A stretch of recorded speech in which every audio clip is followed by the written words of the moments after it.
এনিমিরা থেকেও রেড জোনে আর বন্ধুদের স্বাগত জানাই আমাদের ফ্রেন্ডস জোনে। সবার প্রথমে সরি, কারণ অনেক দিন পরে ভিডিও আপলোড করছি। এই ভিডিওটা ছিল 6-7 ফেব্রুয়ারি আমাদের ইন্টার কলেজ ডিস্ট্রিক্ট চ্যাম্পিয়নশিপের দ্বিতীয় এবং তৃতীয় দিনের। দ্বিতীয় ও তৃতীয় দিনের আমরা সম্পূর্ণ ভিডিও করতে পারিনি কাজের চাপের জন্য, তবু যেটুকু পেরেছি দুদিনের ভিডিও একসাথে দেওয়ার চেষ্টা করেছি। এটি ছিল প্রথম ফুটবল ম্যাচ, এবং প্রথম ফুটবল ম্যাচে কোন কলেজ খেলেছিল সেটাও আমাদের মনে নেই, কারণ অনেক দিন আগের ভিডিও অত মনে রাখা সম্ভব হয়ে ওঠেনি। কলেজের মাঠে যখন ফুটবল খেলা হচ্ছিল তখন কলেজের ক্যাম্পাসের ভেতরে খোখো খেলার প্রস্তুতি চলছিল। এটি ছিল খোখোর ফার্স্ট ম্যাচ, সেজন্য একটু ফটো সেশন চলছিল।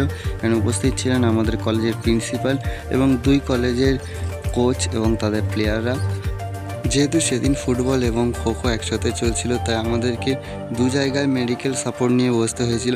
যদিও এরা কিছুই জানে না, হসপিটালের লোকেরা বলে দিয়েছিল, সেই মতো কাজ করছিল আর তার থেকে বেশি খাওয়া দাওয়া করছিল। তারপরে শুরু হয়ে যায় খোখোর ফার্স্ট ম্যাচ। আমরা প্রথমে খোখো খেলা বুঝতাম না, তবে আস্তে আস্তে শিখে গিয়েছি বোঝা। খুব দারুণ একটা খেলা।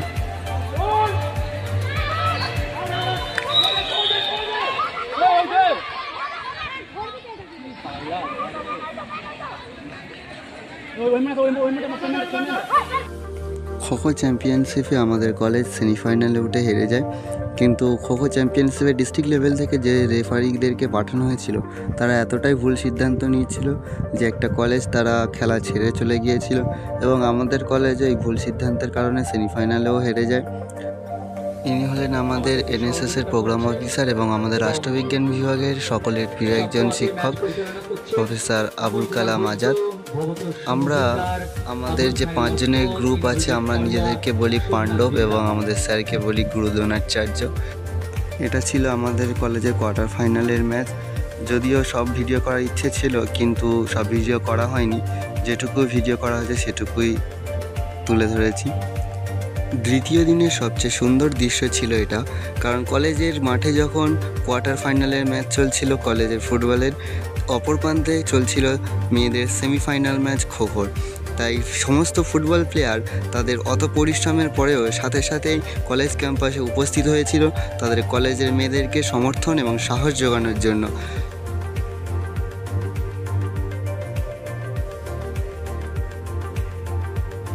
দ্বিতীয় দিনের খেলা খোখো চ্যাম্পিয়নশিপের পুরস্কার বিতরণীর মাধ্যমে সমাপ্ত হয়। আমাদের কলেজের প্রিন্সিপাল চ্যাম্পিয়ন্স ট্রফি তুলে দেয় বিজয়ী দলের হাতে, এবং এদিন আমাদের বাড়ি ফিরতে অনেকটা রাত হয়ে যায়, কারণ আমাদের দায়িত্বে অনেকগুলি মেডেল দেওয়া হয়েছিল, সেগুলি আমরা কলেজ গ্রাউন্ডে কোথাও হারিয়ে ফেলি বা কোনোভাবে আমরা সেটা খুঁজে পাইনি।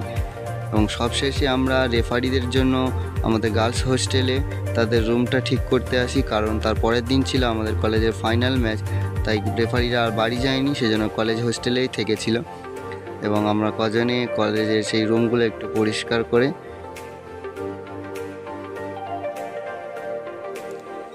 প্রিন্সিপাল রুমে অনেকক্ষণ আটকে থাকার পরে আবার আমরা এনএসএস ইউনিটের দিকে যাচ্ছি। এবার বাড়ি ফিরতে হবে।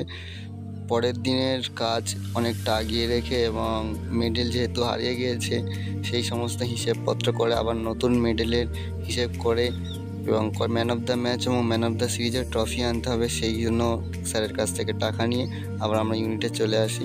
এবং সবশেষে ইউনিট থেকে এবার বাড়ি ফেরার পালা। প্রায় 9টা বাজে তখন আমরা কলেজ থেকে বেরিয়েছিলাম। স্পোর্টসের কটা দিন আমাদের ছেলেরা প্রচুর পরিশ্রম করে, কিন্তু এই সমস্ত কষ্ট আমাদের স্যারেদের ভালোবাসার কাছে কিছুই না। কারণ স্যারেরা যখন বলে এনএসএস ভলেন্টিয়ার্সরা ছিল বলে আমাদের কাজে অনেক সাহায্য হয়েছে, তখন সত্যিই খুব ভালো লাগে।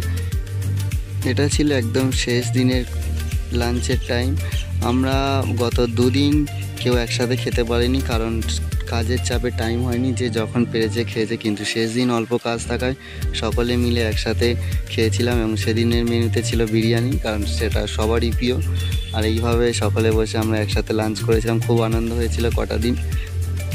প্রতিটা প্রোগ্রামের শেষে এনএসএস রুমে একসাথে বসে লাঞ্চ করার এই মুহূর্তটা সত্যিই খুব সুন্দর। সেদিনের মেনুতে যেহেতু বিরিয়ানি ছিল, তাই সোমাসি ওর তরফ থেকে আমাদেরকে স্প্রাইট খাওয়ায়, আর প্রান্তিক সেই স্প্রাইটটা সার্ভ করে। ও একটু সকলকে মেপে মেপে দিচ্ছিল, গ্লাস নিয়ে আসা হয়েছিল। এটা হলো প্রীতি, দেখতে একটুখানি বাট বেশি বেশি চাইছিল।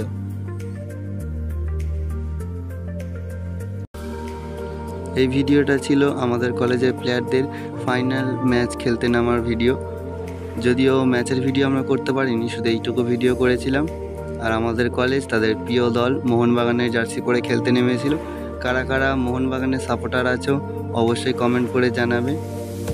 খেলা মানে হার জিত, আজকের হার আগামী দিনের শক্তি। আর আমাদের কলেজ ফাইনালে হেরে যায়, অর্থাৎ রানার্স আপ হয়। কোনো ব্যাপার নয়, আমাদের প্লেয়াররা তাদের নিজেদের সেরাটা দিয়ে খেলেছিল সেদিন। আজকের ভিডিও এই পর্যন্ত। পরবর্তী ভিডিওর জন্য আমাদের চ্যানেলটা সাবস্ক্রাইব করে পাশে থাকবেন। লাইক কমেন্ট শেয়ার অবশ্যই করবেন। দুটো দিন অনেক আনন্দ করলেও শেষের দিন একটু মন খারাপ হয়েছিল, কারণ আমাদের কলেজ যেহেতু হেরে গিয়েছিল। কিন্তু কি আর করার, প্লেয়াররা তাদের সেরাটা দিয়েছিল। ভাগ্যচক্রে আমরা জিততে পারিনি। পরবর্তী বছরে আমরা আবার চেষ্টা করব এবং চ্যাম্পিয়ন্স ট্রফি ফকিরচাঁদ কলেজের দখলে থাকবে।